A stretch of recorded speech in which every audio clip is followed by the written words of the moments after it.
안녕하세요. 5분 세무시사를 진행하게 된 자담세무에게서 근무하고 있는 빅마우스입니다. 오늘 다루어 볼 기사는 서울경제신문 A신면에 게재된 기사입니다. 세탈루 잡자, 부동산 취득 전부터 증여 이후까지 샅샅이 검증이라는 제목을 가진 기사인데요. 기사를 보면 국세청이 과거 취득부터 증여, 그 이후까지 전체 증여 과정이 탈루행위 여부를 정밀하게 들여다보기로 했다. 다주택자 세부담 강화 조치로 지난해 아파트 증여 건수가 역대 최대를 기록한 가운데 국세청은 조만간 증여주택 검증 대책도 발표할 예정이라고 합니다.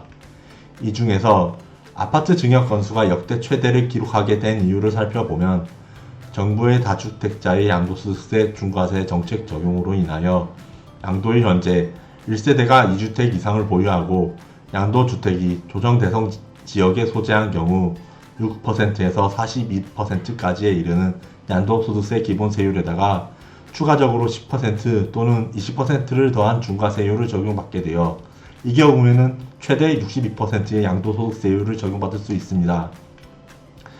반면에 증여세의 경우에는 대표적으로는 직계존속이 직계비속에게 증여하는 경우에는 기본적으로 5천만원, 직계비속이 미성년자인 경우에는 2천만원의 증여재산 공제를 적용받게 되며 증여세율 또한 최소 10%에서 최대 50% 정도이기 때문에 양도소득세의 경우에 비하여 상대적으로 세부담이 덜합니다.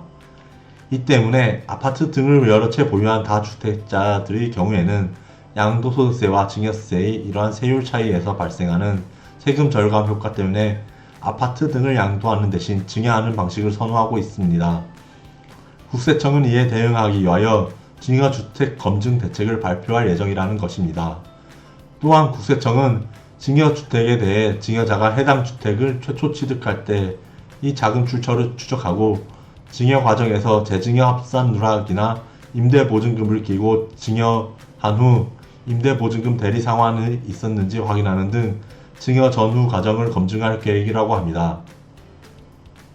또한 국세청은 증여주택에 대해 증여자가 해당 주택을 최초 취득할 때 자금 출처를 추적하고 증여 과정에서 재증여 합산 누락이나 임대보증금을 끼고 증여한 후 임대보증금 대리 상환이 있었는지 확인하는 등 증여 전후 전 과정을 검증할 계획이라고 합니다.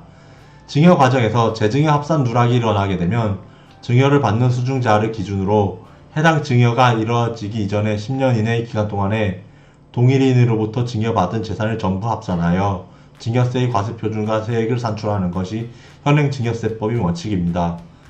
임대보증금을 끼고 증여를 하게 되면 전체 재산가액에서 임대보증금의 가액만큼을 차감한 재산가액이 증여세 과세가액에 해당하게 되므로 그만큼 증여세 부담이 줄어들게 됩니다. 그런데 이렇게 증여세 과세가액에서 차감된 임대보증금을 그 임대보증금을 또 하나 차후에 상환하게 될 의무를 부담하여야 하는 수증자가 아닌 증여자가 대리하여 상환하게 되는 것은 그 자체로 증여에 대한 완전 포괄주의 과세를 취하고 있는 현행 증여세법 입장에서는 이 또한 증여에 해당합니다. 이 때문에 세수의 일시를 최대한 방지하려 할 수밖에 없는 국세청의 입장에서는 재증여 합산 누락이나 임대보증금 대리 상환 등이 이러한 조세 피행위를 방지하기 위하여 감독을 강화하겠다는 것입니다. 이상 5분 세무시사 자담세무에게 빅마우스였습니다.